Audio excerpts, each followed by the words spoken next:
Hello, I'm Mayor Nenshi, and I'm sorry that I can't join you in person for this Unity Conference. The work you're doing is incredibly important.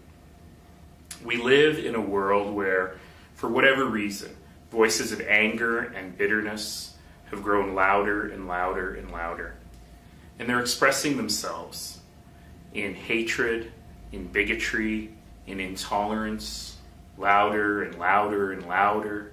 And particularly, we're seeing a huge increase in religious bigotry of all kinds, in anti-Semitism and in Islamophobia, louder and louder and louder.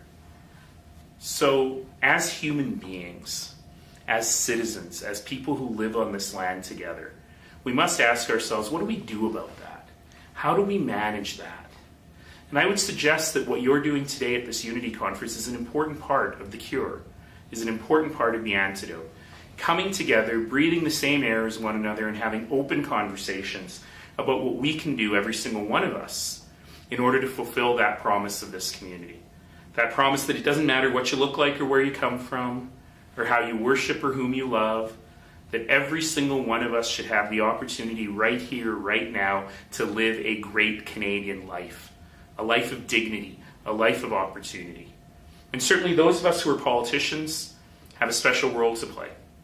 When we have a microphone or a megaphone every single day, we have to stand up for the dignity of every human being in this place.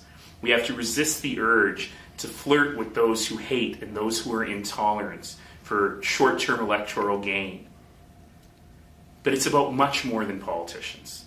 It's about every single one of us, everyday people with our everyday hands and our everyday voices, standing up to hate online or in line at the Tim Hortons. It means standing up for the rights of every single one of us to live the best life we can live.